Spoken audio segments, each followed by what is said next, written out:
कितना हसीन वादा जो किया खुदावन ने, जहाँ 2 या 3 जमा हूँ मैं हूँ हाजिर उनमें। तुम्हें अकेला ना छोड़ूं मैं, रूह अपनी भेजूं। ढूंढे अनाथ भी ना छोड़ो, एक मददगार भेजो। यीशु के सिवाय यह बात कही किसने, यीशु के सिवाय यह बात कही किसने। जहाँ 2 या 3 जमा मैं हूँ हाजिर उनमें। 10 तक वो देता है चाहे हर दिल में आना, भरता उसको रूह से अपनी जिसने उसे जाना। जिसका बने है माली वो कलियां लगे खिलने, जहाँ 2 या 3 जमा हूँ मैं हूँ हाजिर उनमें। रूह पाक जो हाजिर है और कहे खुशामदी जद, दौलत हसमत जिसकी उसके करे हम दी।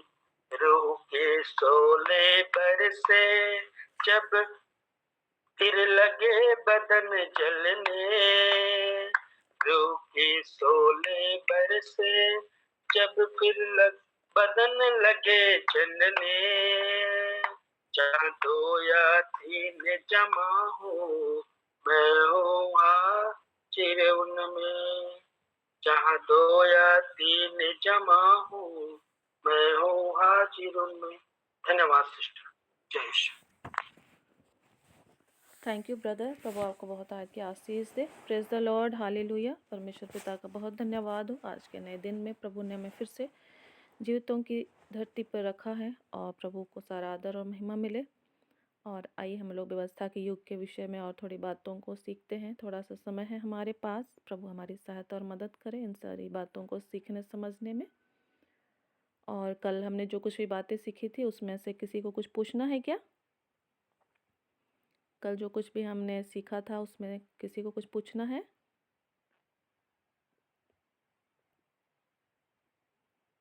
यदि नहीं पूछना है कोई बात नहीं, हम आगे बढ़ते हैं। आपके पास सवाल भेजे जाते हैं, उन सवालों के साथ भी आप गहराई से और अधिक वचनों को खोज सकते हैं, सीख सकते हैं। प्रभु हमें से हर एक की सहायता और अगुवाई करे। आइए हम लोग प्रार्थना करें।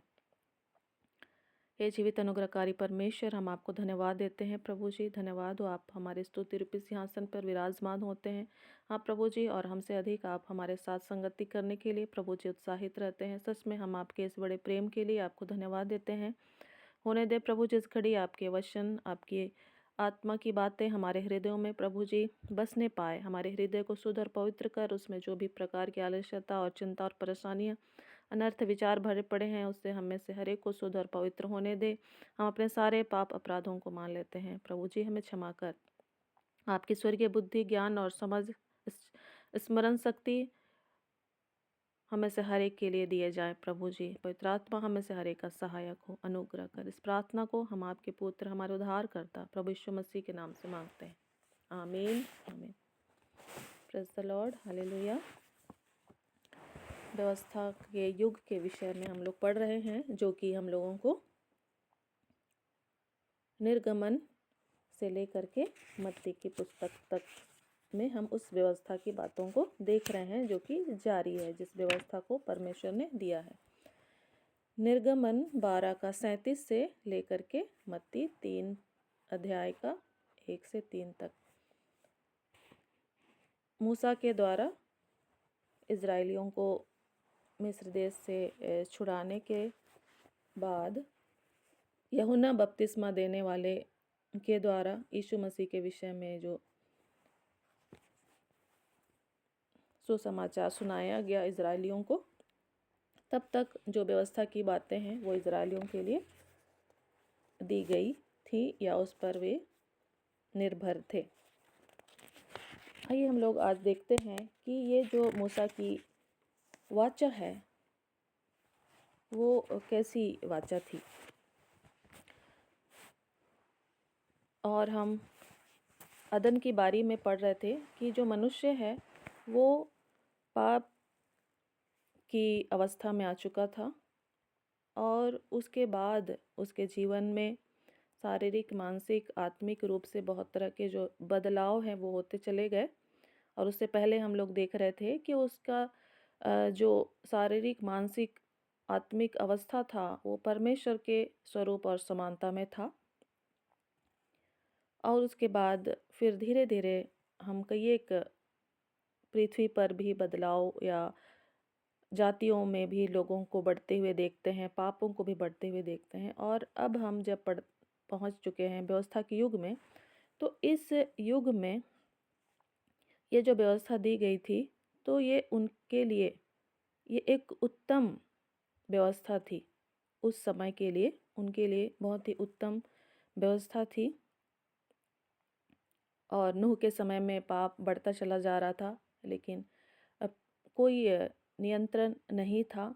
सबके मन में जो भी विचार उत्पन्न होता जाता था वो व्यर्थ ही होता था, है ना। पापमय दशा ही था और उसको नियंत्रण करने के लिए कोई ऐसा वे लोग किसी ऐसी बात से मतलब आधारित हो सकते थे, ऐसा नहीं था। जो जैसे यदि हम नूह की बात करें तो वो अपने पूर्वजों से उसने जो सुना था और परमेश्वर ने उससे जो बातचीत किया था उस पर वो चलने की कोशिश कर रहा था। लेकिन व्यवस्था के युग में जब हम देखते हैं तो बहुत सारी जो नियमावली है, आज्ञाएं हैं, विशेष रूप से उनको दिए गए इजरायलियों को। और इजरायलियों ने परमेश्वर की सामर्थ को साक्षात देखा। इजरायलियों ने परमेश्वर की सामर्थ को साक्षात देखा। परमेश्वर ने उनके लिए चिन्ह और चमत्कार मिस्र देश में और मरुस्थल में भी किए, है ना। मिस्र देश में ही से उन्होंने चमत्कारों को देखना आरंभ कर दिया था। और वहाँ पर कोई एक लोग नहीं देख रहे थे, सबको ही देख रहे थे, है ना, मिस्र देश में। और उनके पास 10 विपत्तियाँ भेजी गई थी। उसमें से भी वे लोग बच गए और दूसरे लोग जो है नाश हो गए थे। वो सारी बातों को सबों ने देखा था। इजरायलियों ने भी देखा था और मिस्रियों ने भी देखा था। तो परमेश्वर ने उनके लिए चिन्ह और चमत्कार मिस्र देश में और मरुस्थल में किए। परमेश्वर प्रत्यक्ष रूप से उनकी सहायता में प्रकट हुआ और ऐसी आवाज़ से उसने उनसे बातें की जिसे कानों से सुनी जा सकती थी, है ना। इसको हम लोग व्यवस्था विवरण 5:22 से 24, यहोशू 5:13 से 15, निर्गमन 24:9 से 11 में पढ़ सकते हैं। थोड़ा सा हम लोग पढ़ लेते हैं, नहीं तो निर्गमन 24:9 से 11, निर्गमन 24:9 से 11 यहाँ लिखा हुआ है। तब मूसा, हारून, नादाब, अबीहू और इजरायलियों के 70 पुरनिये ऊपर गए और इजराइल के परमेश्वर का दर्शन किया। और उसके चरणों तले नीलमणि का चबूतरा सा कुछ था जो आकाश के तुल्य ही स्वच्छ था। और उसने इजरायलियों के प्रधानों पर हाथ न बढ़ाया। तब उन्होंने परमेश्वर का दर्शन किया और खाया पिया। तो परमेश्वर की आवाज़ को वे लोग सुन सकते थे। और कई एक स्थानों में हम लोग ये भी देखते हैं कि परमेश्वर ने किसी को नहीं देखा है, लेकिन जब हम लोग पढ़ते हैं यहाँ पर कि इज़राइल के परमेश्वर का दर्शन किया, तो हम लोग इससे भी सावधान रहेंगे कि उसके दूत को या उसके प्रकाश को या उसके कुछ अंश को उन्होंने अनुभव किया है। हम लोग इस तरह से भी समझेंगे, है ना। आगे हम लोग पढ़ेंगे व्यवस्था विवरण 5:22-24। व्यवस्था विवरण 5 कोई भी पढ़ेंगे जिसको जल्दी मिल जाता है। और थोड़ा बहुत आप लोग खुद ही इधर उधर पलटिए जब आप लोग इसको अध्ययन करते हैं ना, सब कुछ करना यहाँ पर थोड़ा संभव नहीं है। व्यवस्था विवरण 5:22 से 24 किसी को मिल गया तो पढ़िए। यही वचन यहोवा ने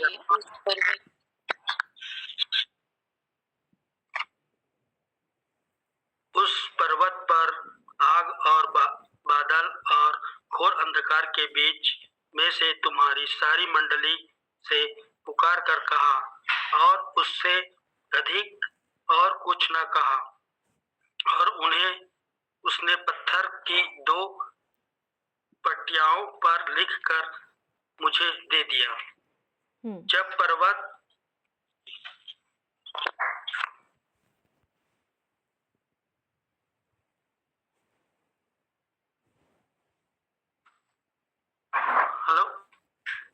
जब पर्वत आग से दस्तक दे रहा था और तुमने उस शब्द को अंधियारे के बीच में से आते सुना, तब तुम और तुम्हारे गोत्रों के सब मुख्य पुरुष और तुम्हारे पुरनिये मेरे पास आए, और तुम कहने लगे, हमारे परमेश्वर यहोवा ने हमको अपना तेज और अपनी महिमा दिखाई है, और हमने उसकी शब्द आग के बीच में से आते हुए सुना। आज हमने देख लिया है कि यद्यपि परमेश्वर मनुष्य से बातें करता है, तो भी मनुष्य जीवित रहता है। Thank you brother. व्यवस्था विवरण 5:22 से 24 हमने पढ़ा। इसको आप लोग और भी पढ़िएगा, अंडरलाइन कर लीजिएगा, और इन सारी बातों से प्रभु आपसे बातचीत करे, है ना। और 24 में लास्ट में हम क्या देख रहे हैं? आज हमने देख लिया कि यद्यपि परमेश्वर मनुष्य से बातें करता है, तो भी मनुष्य जीवित रहता है। और कई बार उनके दिल दिमाग में ऐसा भी था कि वे लोग दंड को प्राप्त करते थे, मृत्यु को प्राप्त करते थे, है ना, क्योंकि वो उसकी व्यवस्था के अनुसार नहीं चलते थे। और यहोशू 5:13-15, इसको भी कोई पढ़ेंगे। यहोशू 5:13-15।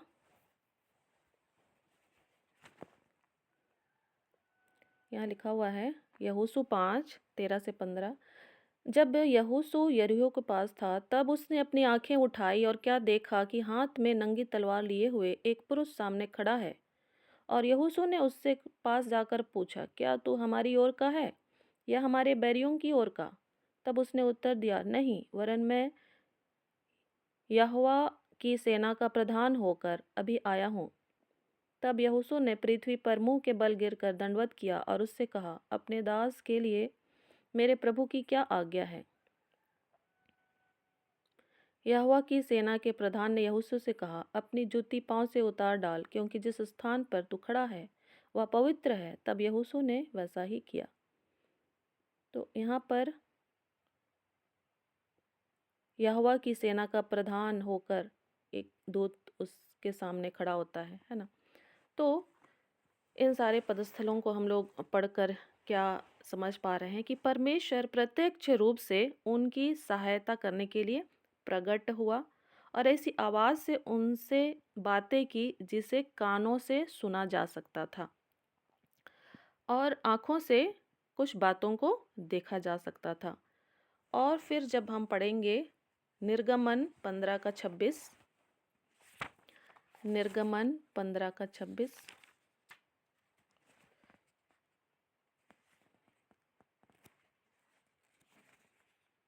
यहाँ लिखा हुआ है, यदि तू अपने परमेश्वर यहोवा का वचन तन मन से सुने और जो उसकी दृष्टि में ठीक है वही करे और उसकी आज्ञाओं पर कान लगाए और उसकी सब विधियों को माने, तो जितने रोग मैंने मिस्रियों पर भेजे हैं उनमें से एक भी तुझ पर ना भेजूंगा, क्योंकि मैं तुम्हारा चंगा करने वाला यहोवा हूँ।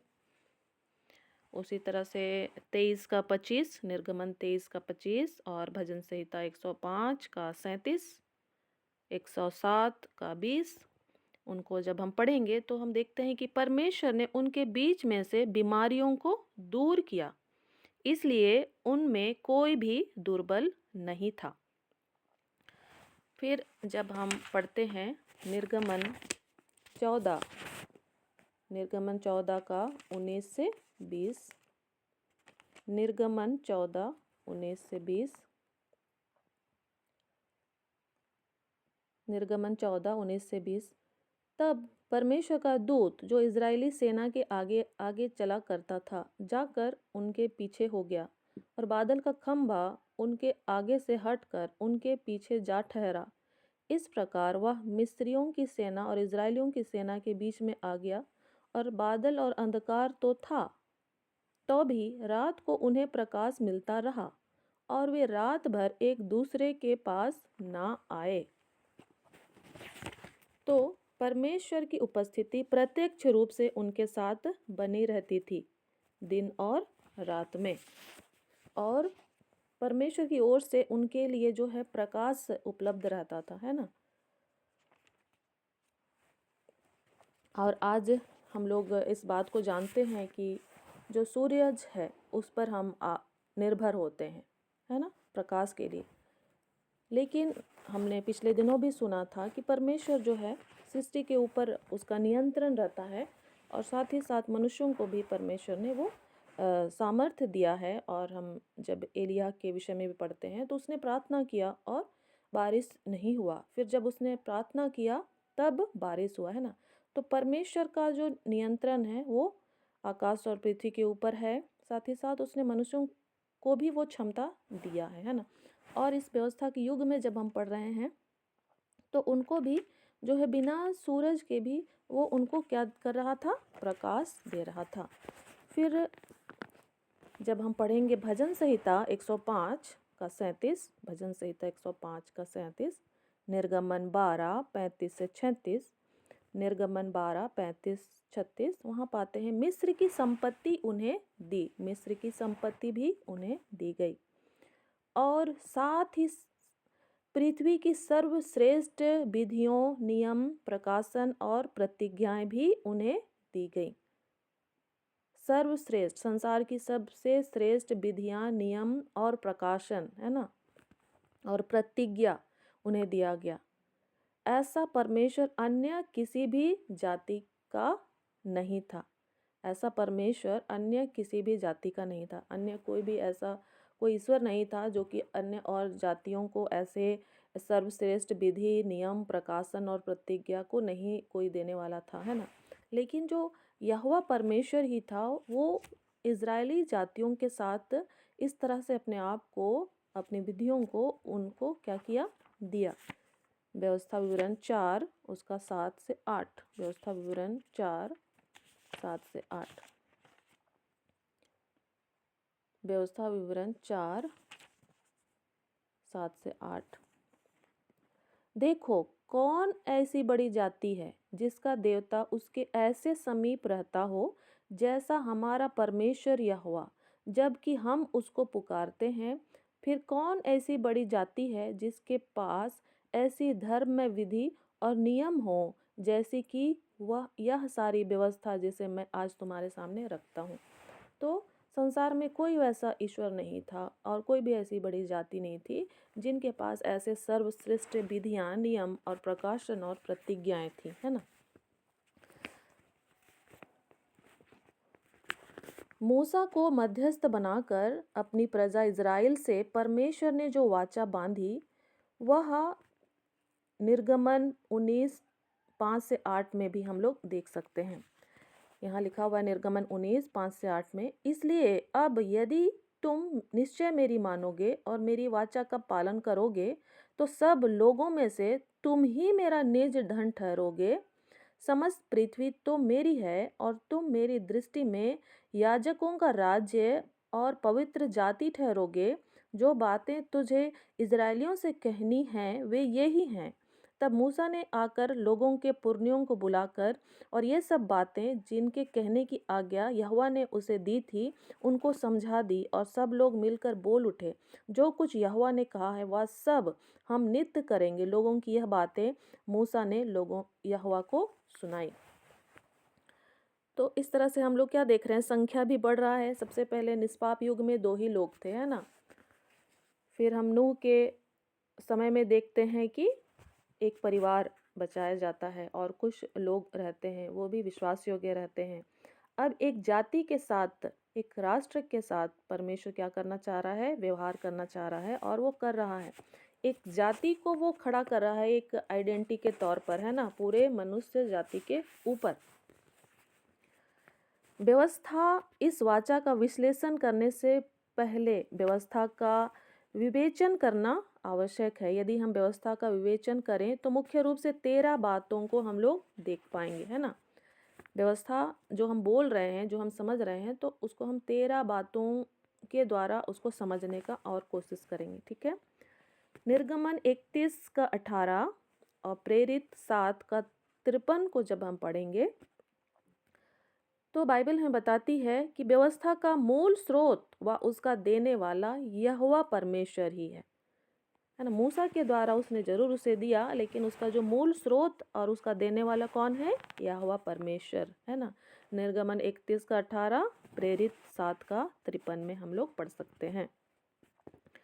फिर जब हम पढ़ेंगे यूहन्ना 1 का 17, यूहन्ना 1 का 17, गलातियों 3 का 14, गलातियों 3 का 14, इब्रानियों 2 का 2, तो इस व्यवस्था का मध्यस्थ मूसा था और स्वर्गदूतों के द्वारा यह दिया गया। किसके द्वारा? स्वर्गदूतों के माध्यम से ये मूसा को क्या किया गया, दिया गया। फिर तीसरा बिंदु की ओर हम जाते हैं कि रोमियो 10 का 5, रोमियो 10 का 5, गलातियों 3 का 10, इब्रानियों 10 का 28। यहाँ पर हम देखते हैं व्यवस्था अनुग्रह से वंचित था। व्यवस्था जो है अनुग्रह से वंचित था। अनुग्रह क्या होता है, कोई बताएंगे? अनुग्रह से हम क्या समझते हैं? परमेश्वर की दया। Thank you sister. और कोई अनुग्रह के लिए कुछ बोलना चाहेंगे? परमेश्वर की दया, प्रेम। ठीक है। और अंजू सिस्टर भी माइक ऑन कर रही थी। हाँ जी मैम, दया ही है मैम। उसी की दया के कारण आज हम उनके लहू बहाया गया और हम जीवित पाए जाते हैं। Thank you. तो हम जिसके लायक नहीं थे, ठीक है, उसको परमेश्वर ने हमें दे दिया है। अनुग्रह के माध्यम से हम उसको समझते हैं।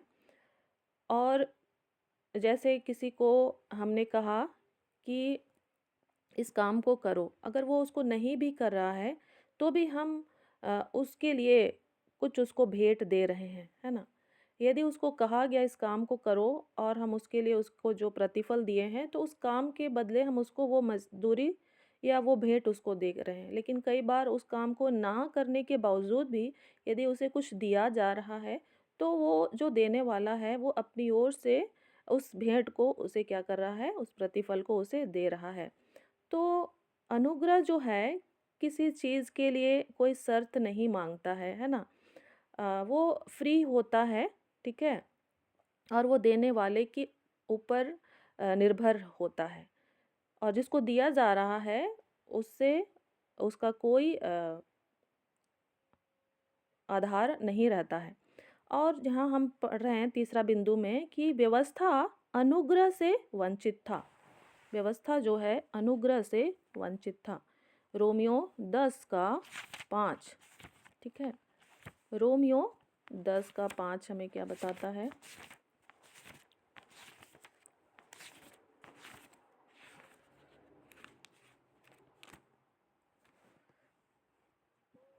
क्योंकि मूसा ने यह लिखा है कि जो मनुष्य उस धार्मिकता पर जो व्यवस्था से है चलता है वह उसी से जीवित रहेगा।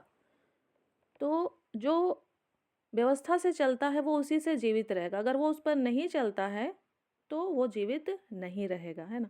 तो व्यवस्था जो है अनुग्रह से वंचित था।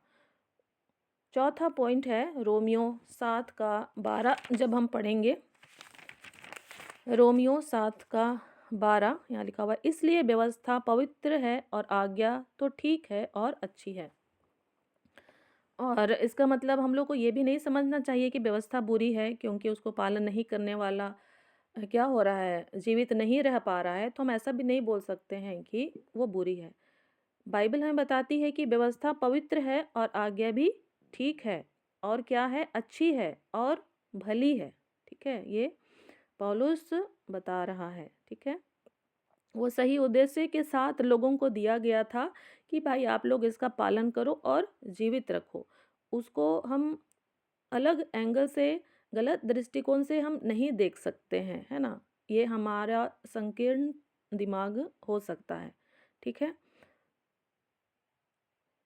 आगे है याकूब 2:10-11। याकूब 2:10-11, कोई पढ़िए।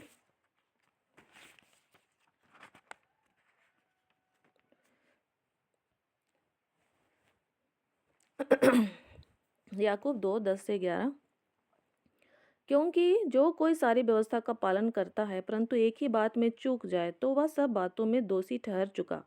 इसलिए कि जिसने यह कहा तू व्यभिचार ना करना, उसी ने यह भी कहा तू हत्या ना करना। इसलिए यदि तू व्यभिचार तो किया पर हत्या तूने व्यभिचार तो नहीं किया पर हत्या की तो अभी तू व्यवस्था का उल्लंघन करने वाला ठहरा।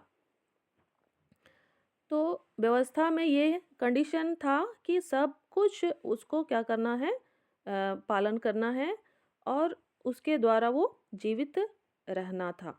उसको व्यवस्था अपने आप में क्या है, एक पूर्ण इकाई है।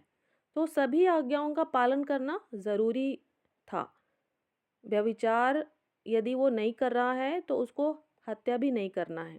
अगर वो एक चीज़ कर रहा है और दूसरा चीज़ नहीं कर रहा है तो सारा कुछ भी मिला जुला के वो क्या हो रहा है, दोषी ही ठहर रहा है। मीन्स कि वो व्यवस्था अपने आप में ही पूर्ण इकाई है और इसलिए जो है इजरायलियों को बहुत ही गंभीरता के साथ अपना धार्मिक और आत्मिक और शारीरिक जीवन का पालन करना था, है ना। और जैसे हम शब्द के दिन के विषय पढ़ते हैं, विश्राम वार जिसे हम कहते हैं संडे को, लेकिन जो इजरायलियों के द्वारा जो शब्द का दिन है तो सैटरडे को ये मनाया करते थे और वो बहुत ही उनके लिए महत्वपूर्ण था। यहाँ तक कि उन्हें आग भी जलाना नहीं पड़ता था, है ना। तो बहुत ही और भी व्यवस्था थे, वो बहुत ही ज़्यादा उनके लिए कठिन थे, लेकिन वो लोग उसका पालन कर रहे थे, है ना। क्योंकि उनको अन्य जातियों के साथ परमेश्वर क्या करना चाहता था, अलग रखना चाह रहा था। शारीरिक रूप से, मानसिक रूप से, आत्मिक रूप से वो लोग केवल और केवल जीवित परमेश्वर पर ही निर्भर रहें, है ना। किसी भी प्रकार का मिलावट ना हो, उनके शारीरिक डीएनए में मिलावट ना हो, मानसिक सोच विचार में मिलावट ना हो और ना ही आत्मिक रीति से कोई मिलावट हो, क्योंकि उनके द्वारा जो आगे वंश जाना था उसमें से मसीह यीशु का जन्म होना था, है ना। और आगे हम लोग देखेंगे 6वां पॉइंट है रोमियो 3:19-20। रोमियो 3:19-20 में जब हम पढ़ते हैं तो बाइबल बताती है कि व्यवस्था समस्त मानव जाति को धर्मी नहीं वरन दोषी ठहराती है। व्यवस्था समस्त मानव जाति को धर्मी नहीं वरन दोषी ठहराती है। 7वां है गलातियों 3:21। 7वां गलातियों 3:21 को जब पढ़ेंगे, व्यवस्था ना तो जीवन प्रदान करती है और ना ही धार्मिकता। 8वां रोमियो 5:20 और 7 अध्याय का 7 से 13। पहला कुरिन्थियों 15:56। फिर से मैं बोल रही हूँ, रोमियो 5:20 और 7 से 13 पद और पहला कुरिन्थियों 15 उसका 56 पद। तो यहाँ बाइबल हमें बताती है कि वह अपराध को बढ़ाती है, वह अपराध को बढ़ाती है।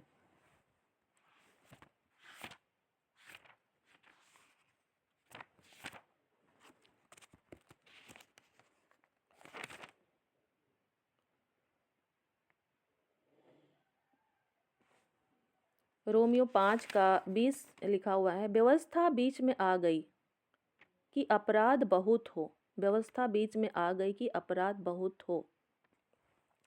तो अपराध को व्यवस्था अपराध को क्या करती है? बढ़ाती है। 9 में हम देखेंगे, मसीह के आने तक व्यवस्था एक शिक्षक का कार्य करती थी। गलातियों 3 का 24। मसीह के आने तक व्यवस्था एक शिक्षक का कार्य करती थी। गलातियों 3 का 24 हमें बताता है। और प्राचीन काल में यूनानी और रोमी संस्कृतियों में संपन्न घराने के लोग अपने बच्चों को स्कूल भेजने से पहले आवश्यक प्रशिक्षण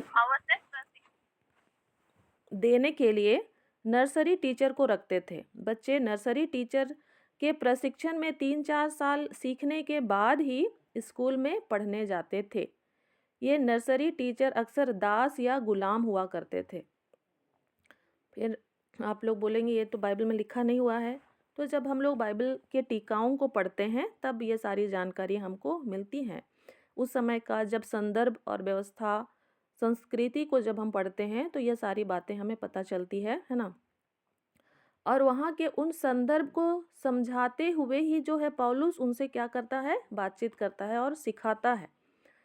तो प्राचीन काल में यूनानी और रोमी संस्कृतियों में जो संपन्न घराने के लोग थे, है ना, जिनके पास अच्छा सुख सुविधा था, तो अपने बच्चों को स्कूल भेजने के लिए क्या करते थे? उससे पहले आवश्यक प्रशिक्षण देते थे। जैसे आजकल भी हम लोग होता है कि पहले हम लोग नर्सरी स्कूल में भेज देते हैं, है ना, उसके बाद फिर हम बड़े स्कूल में बच्चों को भेजते हैं।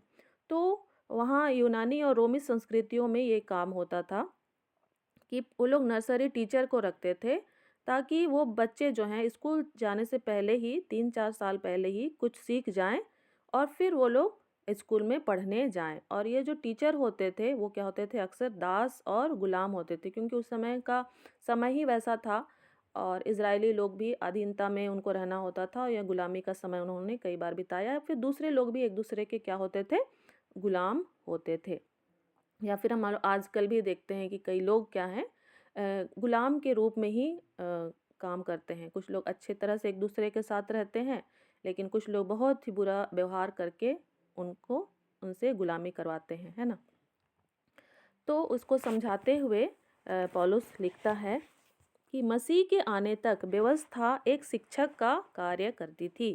यीशु मसीह के आने तक व्यवस्था एक शिक्षक का कार्य करती थी कि किस तरह से उन्हें रहना है। 10वां पॉइंट हम सुनेंगे, विश्वासियों का उद्धार व्यवस्था के द्वारा नहीं हो सकता था। गलातियों 2 का 21 को जब हम पढ़ते हैं, विश्वासियों का उद्धार व्यवस्था के द्वारा नहीं हो सकता था। फिर 11वां पॉइंट हम सुनेंगे, रोमियो 6, 14, 8 और उसका 4था पद। रोमियो 6 उसका 14, 8 उसका 4 पद। वे व्यवस्था के अधीन नहीं हैं। जो विश्वासी हैं वो व्यवस्था के अधीन नहीं हैं। 12 पॉइंट में हम देखेंगे, रोमियो 5 का 2, दूसरा पत्रस 3 का 18।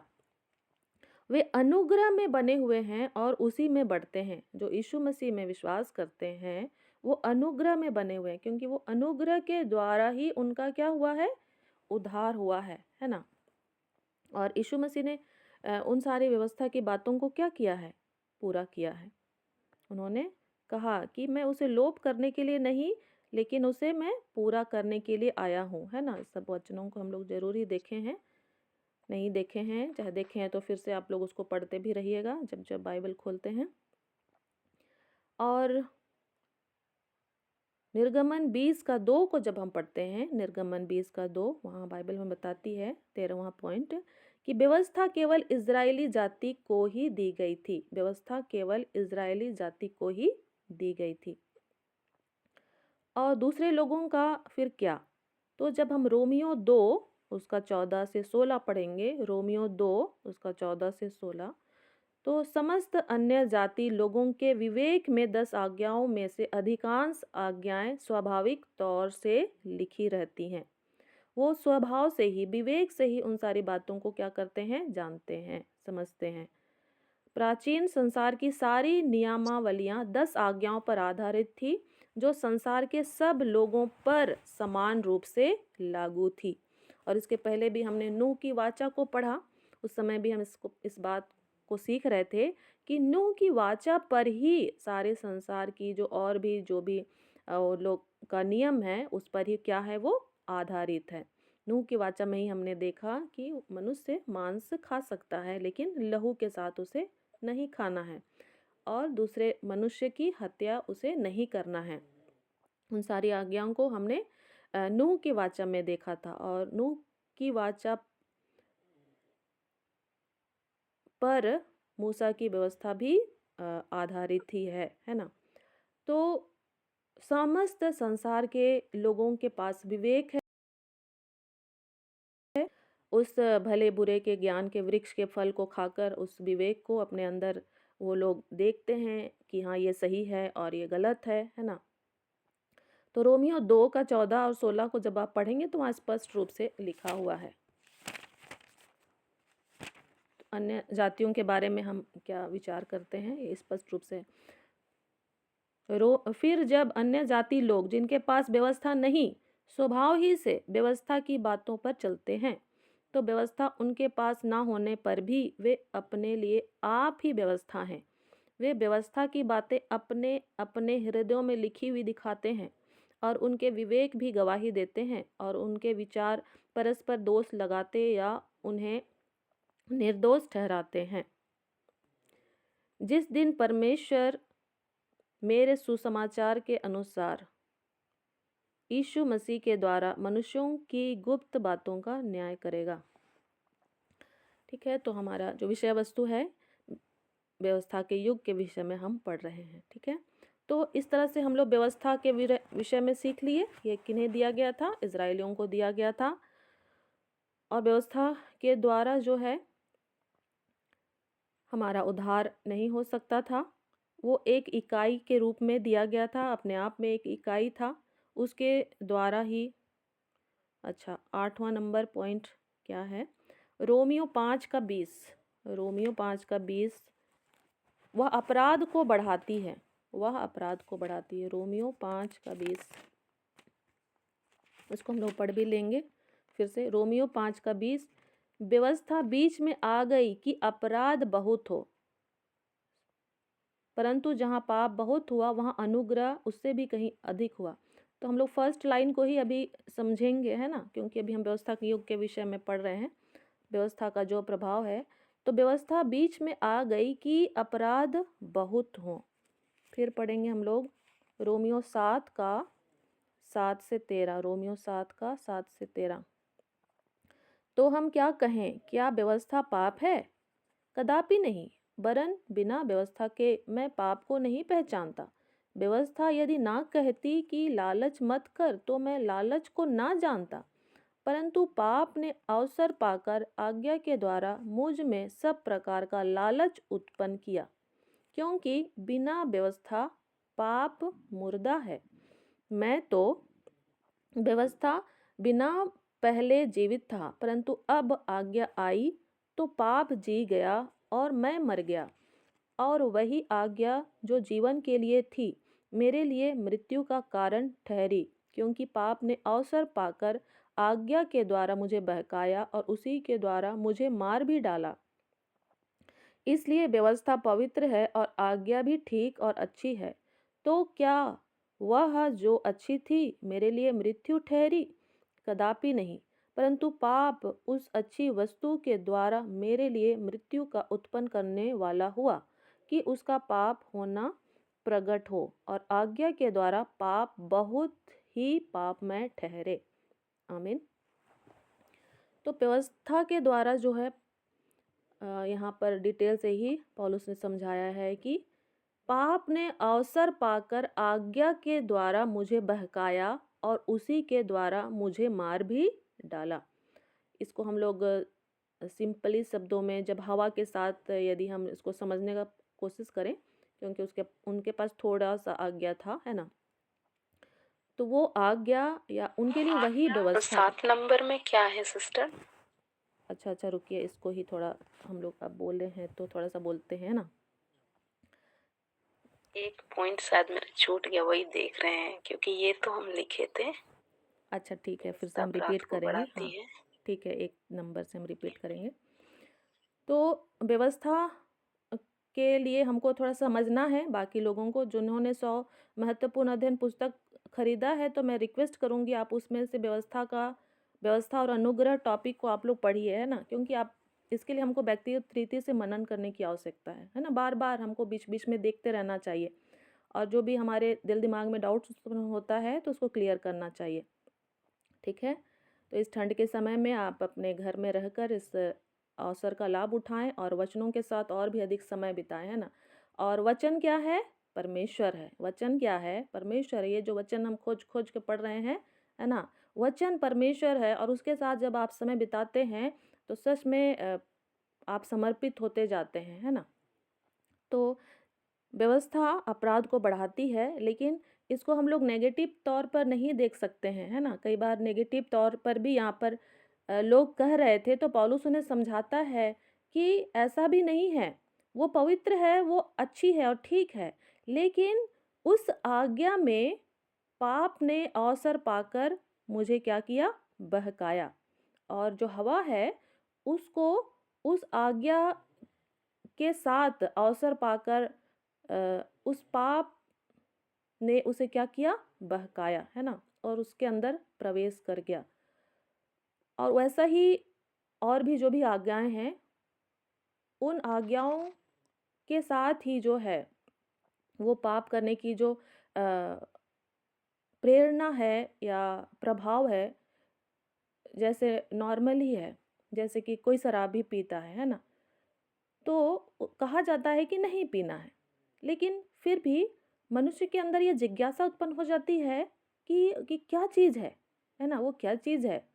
और उसी जानने की जिज्ञासा के कारण वो उस काम को क्या करता है? कर डालता है और पापी ठहर जाता है। तो उसको जो कहा गया है कि उसको नहीं पीना है, तो वो गलत नहीं कहा गया है, लेकिन मनुष्य के अंदर जो है उसको ही चाहने की इच्छा उत्पन्न हो जाती है। तो हम लोग अभी परीक्षण के ही दौर में हम गुजर रहे हैं, उसी पर तो हमको विजय पाना है ना, ठीक है।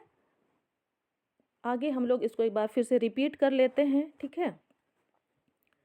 पहला क्या है? व्यवस्था का मूल स्रोत वह उसका देने वाला यहोवा परमेश्वर ही है, ठीक है। दूसरा, इस व्यवस्था का मध्यस्थ मूसा था, स्वर्गदूतों के द्वारा यह दिया गया था। तीसरा, व्यवस्था अनुग्रह से वंचित था। चौथा, व्यवस्था पवित्र, धार्मिक, आत्मिक एवं भली है। पांचवा, व्यवस्था अपने आप में पूर्ण एक इकाई है। छठवां, व्यवस्था समस्त मानव जाति को धर्मी नहीं वरन दोषी ठहराती है।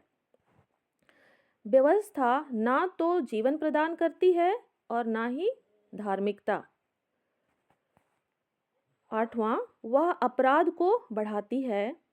और नौवां, मसीह के आने तक व्यवस्था एक शिक्षक का कार्य करती थी। और 10वां, विश्वासियों का उद्धार व्यवस्था के द्वारा नहीं हो सकता है। 11वां, वे व्यवस्था के अधीन नहीं हैं। 12वां, विश्वासी अनुग्रह में बने हुए हैं और उसी में बढ़ते हैं। 13वां, व्यवस्था केवल इजरायली जाति को ही दी गई थी, और उसमें हमने अन्य जातियों के बारे में भी सुना कि उनके पास स्वाभाविक रूप से वो सारी आज्ञाएं या नियमावली उनके विवेक में लिखी हुई थी, है ना। हम लोग दूसरे लोगों को भी देखते हैं, तो वे लोग भी क्या चाहते हैं कि हत्या नहीं करना चाहते हैं, है ना, एक दूसरे के साथ मेल प्रेम से ही रहना चाहते हैं। और पति पत्नी का जो कॉन्सेप्ट है, बाकी लोगों में भी हम देखेंगे कि एक पति हो, उसकी एक ही पत्नी हो, है ना, वही विचारधारा रहती है। और उससे अगेंस्ट कोई जाते हैं तो सभी कोई को क्या होता है? दुख होता है, तकलीफ होता है। तो कहीं ना कहीं उनके स्वभाव में ये जो व्यवस्था की जो बातें हैं, या नूह के समय से या मूसा के समय की जो दी गई है, वो उनके स्वभाव में है और उसके आधार पर ही वो चलते हैं। और कई क्या होते हैं, असफल भी होते हैं, वो अलग बात है ना। और स्वयं इजरायली लोग भी असफल हुए, या फिर हम विश्वासियों को भी देखते हैं तो वो भी असफल होते हैं। तो हम लोग, वो अलग विषय है, उसको अभी नहीं पढ़ रहे हैं। ठीक है, किसी को कुछ पूछना है?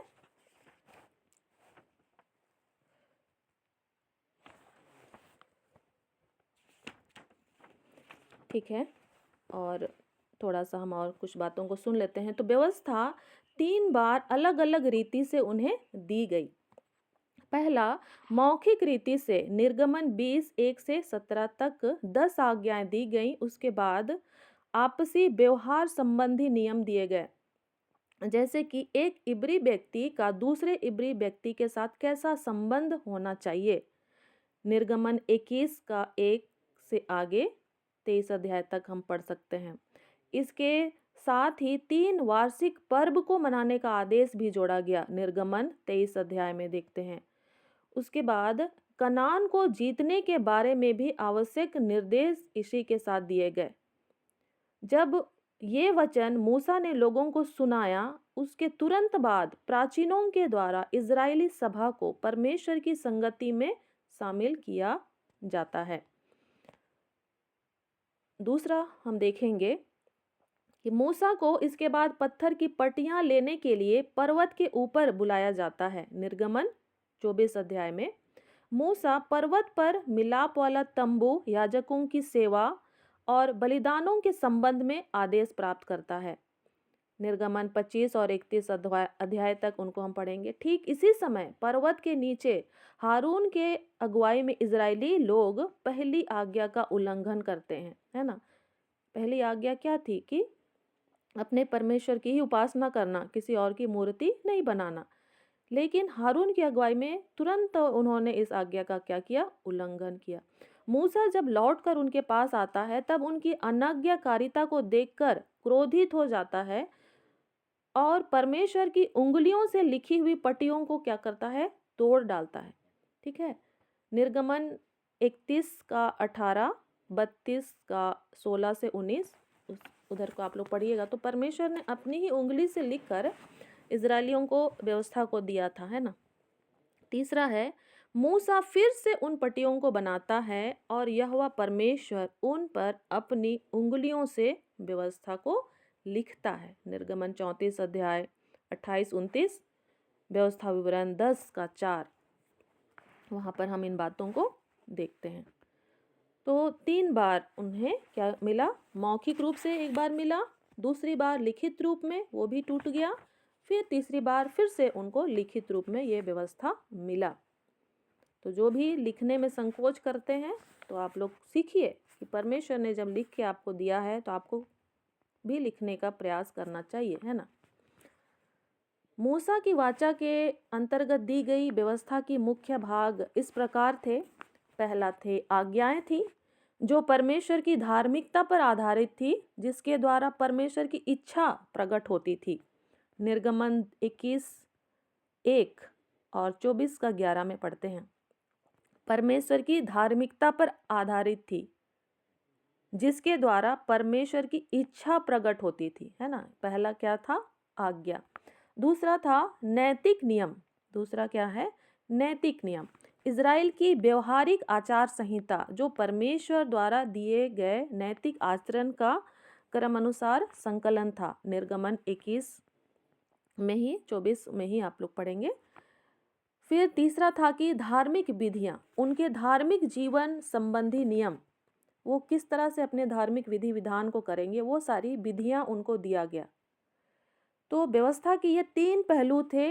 नए नियम में व्यवस्था की ये तीनों पहलू शामिल हैं। उसको हम लोग दूसरे दिन देखेंगे, मत्ती 5 का 17 से 19 में। आज्ञा व नियम एक ही धार्मिक प्रणाली के 2 अभिन्न अंग थे।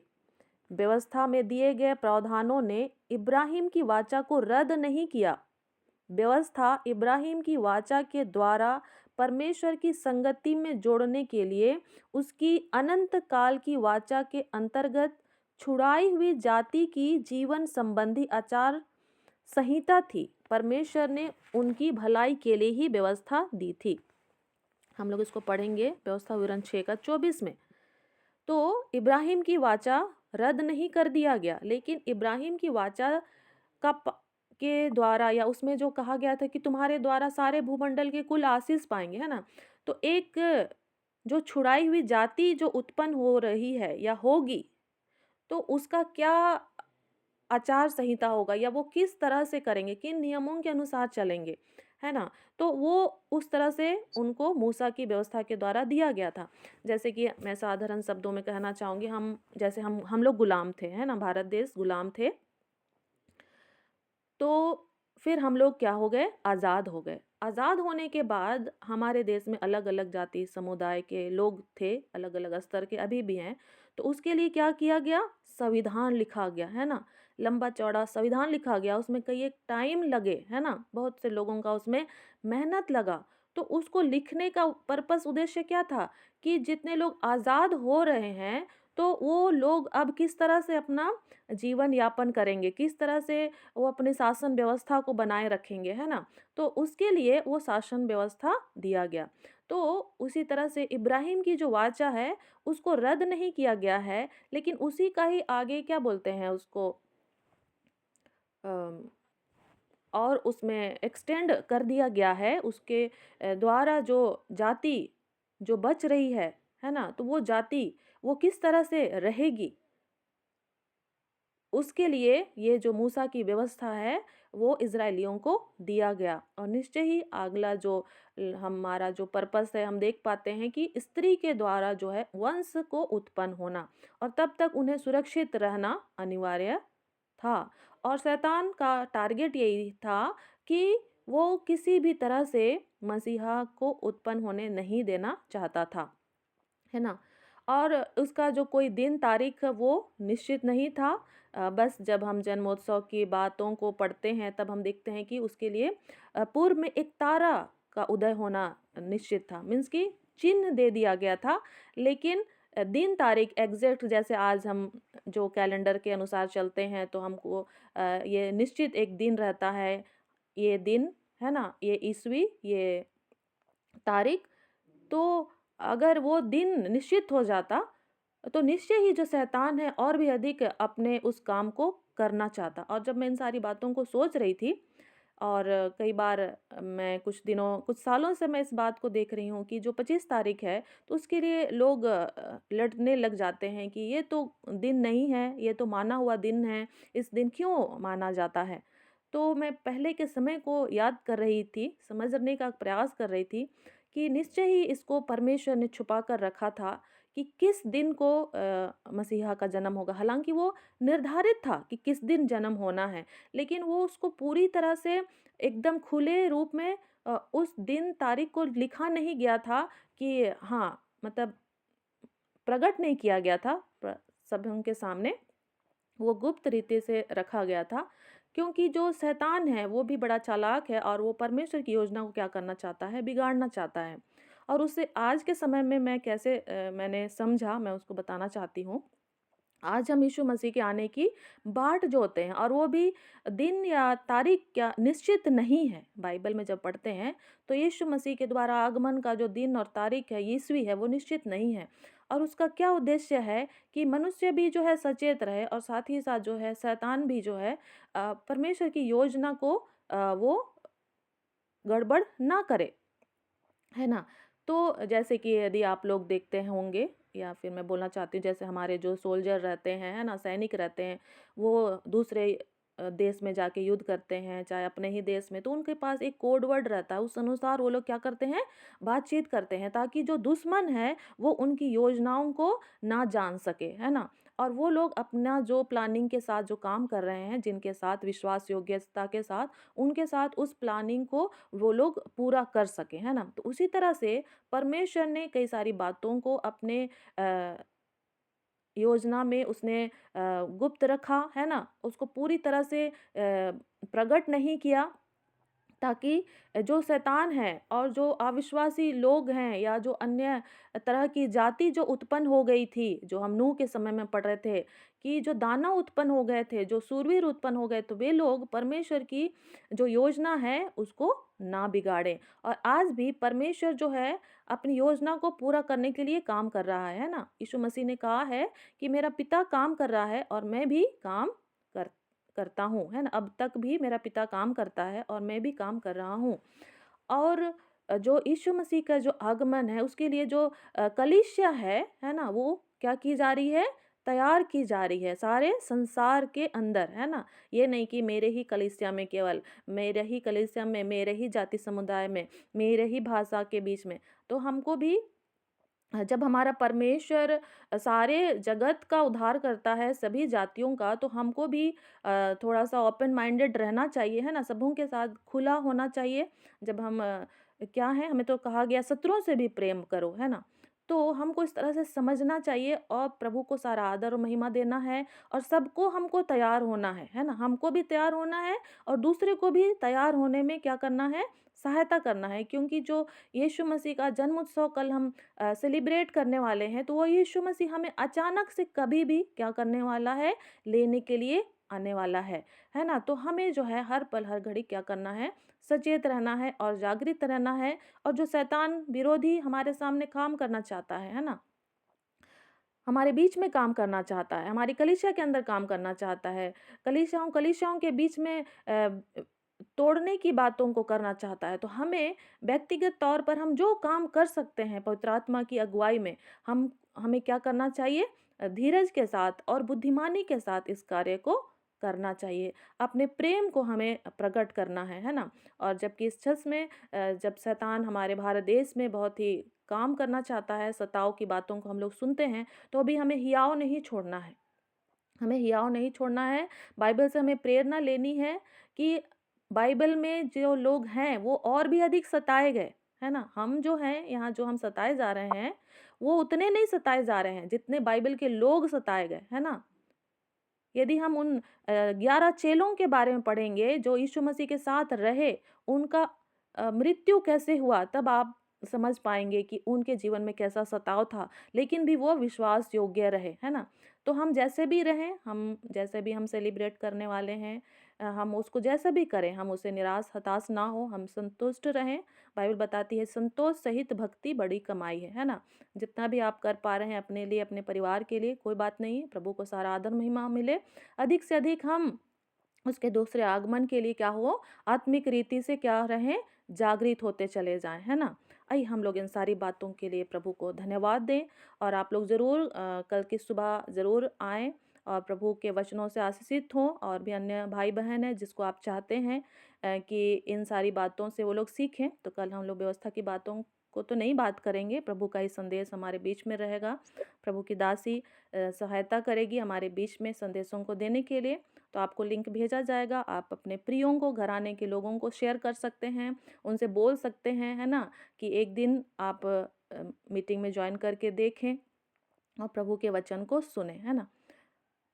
और हम ये भी कहेंगे कि हमको सुबह का समय प्रभु को देना ज़रूरी है। इस बात के लिए हम लोगों को तैयार करेंगे, है ना। क्योंकि चर्च तो सब कोई जाते ही हैं, नहीं जाते हैं ऐसा नहीं है, लेकिन कितने मसीही लोग हैं जो सुबह का समय प्रभु को देते हैं। तो हम देख पाएंगे कि बहुत सारे ऐसे लोग हैं जो सुबह का समय प्रभु को नहीं देते हैं और जिसके कारण अपने जीवन में हताशा और निराशा का जीवन को जीते हैं। तो हारा हुआ मसीही जीवन देने के लिए यीशु मसीह इस पृथ्वी पर जन्म नहीं लिया, है ना।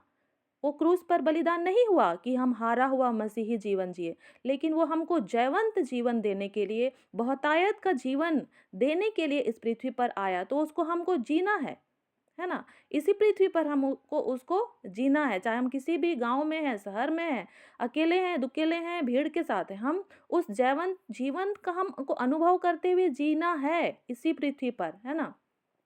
बाद में तो अनंत जीवन है ही है, उसके लिए प्रभु को धन्यवाद। लेकिन इसी जीवन पर जब हम जयवंत जीवन जीवेंगे तो हम बहुतों के लिए गवाह का कारण ठहरेंगे। और ये परमेश्वर की योजना है ना। और इसको हमको पूरा करना है, ये आपकी और मेरी योजना नहीं है, ये परमेश्वर की योजना है कि हमको खुद को भी बचाना है और दूसरों को भी बचाना है। कल को हम जब जाएंगे प्रभु के पास, तो हमें और भी आत्माओं को बचाते हुए प्रभु की उपस्थिति में पहुंचना है ना?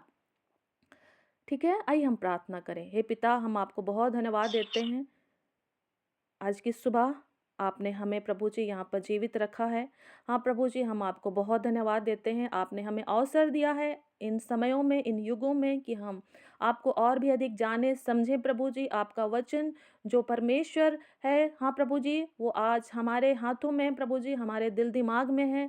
इसके लिए हम आपको बहुत धन्यवाद देते हैं। हमारे अंदर है, हाँ प्रभु जी, आप हमसे दूर नहीं है। हम इसके लिए आपको बहुत धन्यवाद देते हैं। इज़राइलियों के लिए हम आपको धन्यवाद देते हैं कि आपने उनसे बातचीत किया, उन्होंने अपने कानों से आपकी आवाज़ को सुना, अपनी आँखों से उन बातों को देखा। हाँ प्रभु जी, इसके लिए हम आपको बहुत धन्यवाद देते हैं। होने दे प्रभु जी, आज के समय में जबकि आपने हमें इस पृथ्वी पर रखा है, हम अलग अलग जाति समुदाय के लोग अलग अलग जगह ज़मीन पे रहते हैं प्रभु जी। आपने हमें जगत की ज्योति करके ठहराया है, तो प्रभु जी आपकी योजना हमारे से हर एक के जीवन के द्वारा पूरी होने पाए। हाँ प्रभु जी, अब हमारे पास जो समय है वो हम आपकी महिमा के लिए, आपके राज्य की बढ़ोतरी के लिए प्रभु जी खर्च करने वाले होने पाएँ।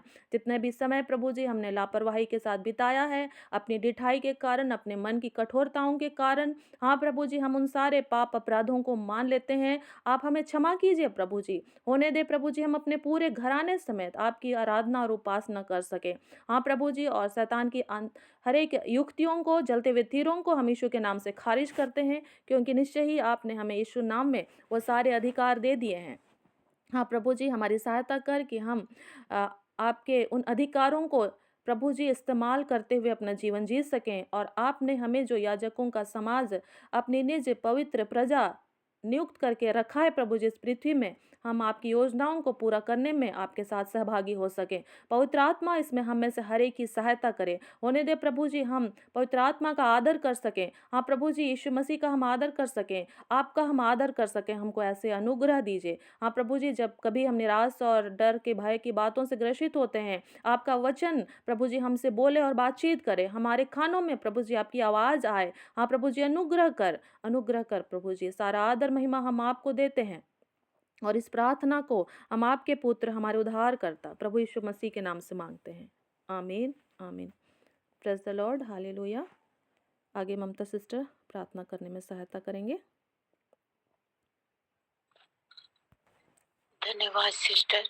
प्रभु आपको और भी बहुत दायत के साथ इस्तेमाल करें, और भी ग्रुप में और भी आप नए नए तरीकों के साथ इस्तेमाल हो सके। आगे किसी का प्रार्थना विषय है तो बताएंगे। धन्यवाद सिस्टर। जय मसीह सिस्टर। जय मसीह। मैं सीमा कश्यप बोल रही हूँ। मेरा ट्रांसफर कर दिया गया दूसरी जगह पे। आज मैं अधिकारी से मिलने जा रही हूँ, डीसी से, डीएम से। तो मुझे यहाँ स्थायी अभी रहना को मिल जाए, क्योंकि मैं अकेली सामान इधर उधर कहाँ ले पाऊंगी, ले जाके बच्चे भी पढ़ रहे हैं। तो परमेश्वर मेरी सहायता करे। दुआ करे। जी सिस्टर।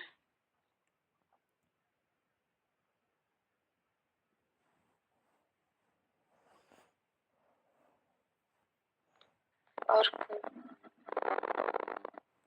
मेरे लिए प्रार्थना करें। मेरे गले में बहुत दर्द है, गले में खराश है, चंगाई के लिए प्रार्थना कर दीजिए।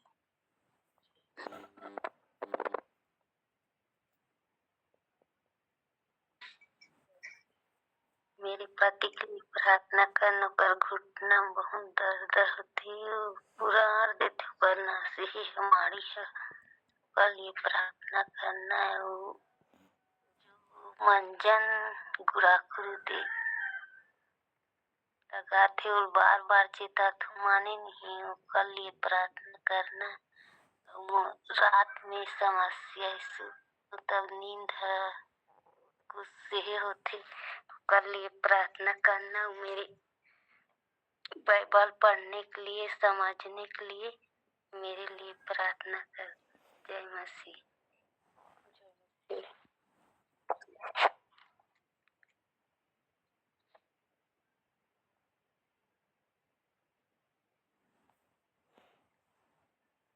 और किसी का प्रार्थना नहीं है तो आइए हम प्रार्थना करते हैं।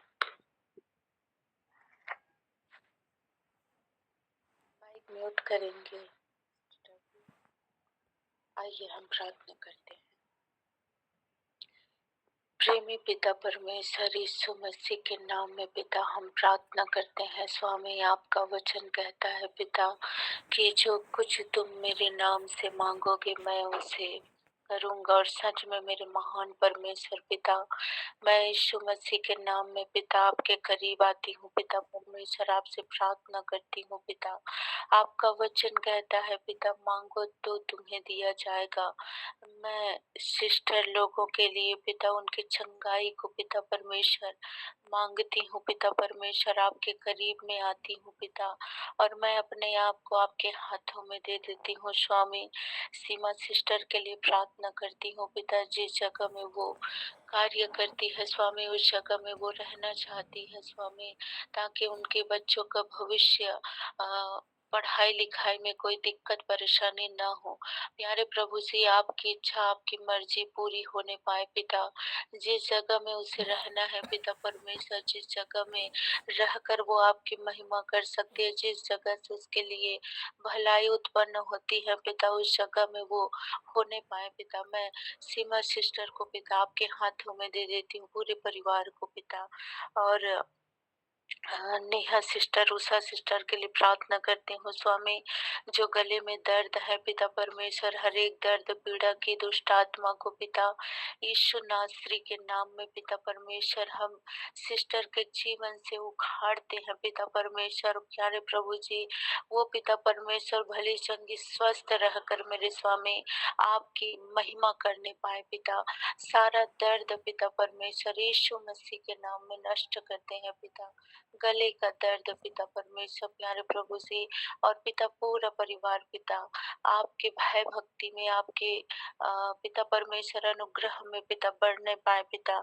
उर्मिला सिस्टर के लिए प्रार्थना करते हैं स्वामी, इनके पति के लिए प्यारे प्रभु जी जो घुटने में दर्द है पिता परमेश्वर प्यारे प्रभु जी आप हर एक के दर्द पीड़ा को पिता हर एक के मन हृदय को जानते हैं स्वामी।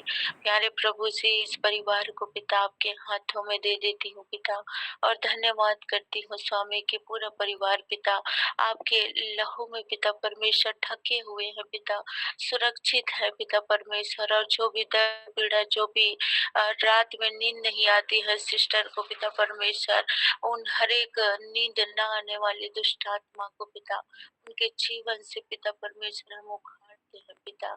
और प्यारे प्रभु जी आपकी शांति को पिता आपके आनंद को पिता स्थापित करते हैं। आपका वचन कहता है पिता कि आपके निकटताई में पिता आनंद की भरपूरी है। और प्यारे प्रभु जी आपके आनंद से आपकी शांति से सिस्टर घिरी हुई है पिता। और जो भी पिता परमेश्वर डिस्टर्ब करने वाली दुष्ट आत्मा है, जो भी सोने नहीं देते हैं रात में, प्यारे प्रभु जी हम उसे यीशु मसीह के नाम में नष्ट करते हैं। एक एक परिवार के लिए प्रार्थना करते हैं पिता परमेश्वर। धन्यवाद करती हूँ पिता कि आपने हमें एक देह होकर पिता परमेश्वर एक बार फिर से पिता परमेश्वर जुड़ने में पिता सहायता किया पिता परमेश्वर। जोड़ा पिता मैं प्रत्येक के लिए पिता परमेश्वर एक के लिए प्रार्थना करती हूँ पिता परमेश्वर। एक एक सदस्य मेरे महान परमेश्वर पिता आपकी आत्मा की अगुवाई में चलने पाए पिता परमेश्वर। हर एक को पिता परमेश्वर अपने सामर्थ्य से चलाए मेरे महान परमेश्वर। हर एक के जीवन को छू पिता परमेश्वर, हर एक के हृदयों को छू मेरे परमेश्वर पिता, हर एक के घर घराने को छू पवित्र आत्मा, ताकि पिता परमेश्वर हम सब पिता परमेश्वर पारिवारिक प्रेम में बने रहे पिता परमेश्वर। शैतान का कार्य किसी के जीवन में न होने पाए पिता परमेश्वर। परिवार के बीच में पारिवारिक प्रेम होने पाए पिता, एकता होने पाए पिता, क्षमा होने पाए पिता, दया होने पाए पिता परमेश्वर, नम्रता और दीनता होने पाए मेरे परमेश्वर पिता। अपने आत्मा के फलों में बढ़ाए मेरे परमेश्वर पिता। हाँ मेरे राजा सभी को पिता आपके हाथों में दे देती हूँ। और जो भी भाई बहन पिता परमेश्वर कमजोर है पिता, उन्हें पिता आप बल दीजिए पिता, शक्ति सामर्थ्य दीजिए। आपका वचन कहता है कि जो मुझे सामर्थ्य देता है उसमें सब कुछ कर सकता हूँ। और सच में हम प्रभु यीशु मसीह की सामर्थ्य से पिता उन हर एक कार्यों को करने पाए पिता परमेश्वर, जो हम नहीं कर पाते हैं। आत्मिक जीवन में भी पिता परमेश्वर, जो लोग पढ़ना लिखना चाहते हैं, पढ़े लिखे नहीं है प्यारे प्रभु जी, होने दे पिता परमेश्वर, आपके सामर्थ्य के द्वारा, आपके ज्ञान बुद्धि के द्वारा पिता वो पढ़ने पाए, लिखने पाए, आपके वचनों को पिता परमेश्वर पढ़ सके पिता, और आपकी महिमा कर सके। और जो भी भाई बहन पिता परमेश्वर प्रार्थना विषय नहीं दे पाए हैं, जो बीमार है पिता परमेश्वर, आप उन्हें पिता परमेश्वर चंगाई को दीजिए। जो निराशा में है पिता, उन्हें आशा दीजिए पिता परमेश्वर। जो अशांति में है पिता, अपनी सच्ची शांति से पिता परमेश्वर, अपनी ईश्वरीय शांति से पिता तृप्त कीजिए। हम सब पिता परमेश्वर आपके हाथों में समर्पित होते हैं। आज के दिन के लिए धन्यवाद करती हूँ स्वामी की, आज के एक और नए दिन को पिता हमारे जीवन में जोड़ा पिता। सुनीता सिस्टर के लिए प्रार्थना करते हैं स्वामी की, और भी उन्हें आत्मिक समझ दीजिए पिता, ताकि पिता परमेश्वर इस झुंड को पिता परमेश्वर अच्छे से चला सके पिता परमेश्वर, अच्छे से देखभाल कर सके पिता, और आपकी योजना को पूरी कर सके।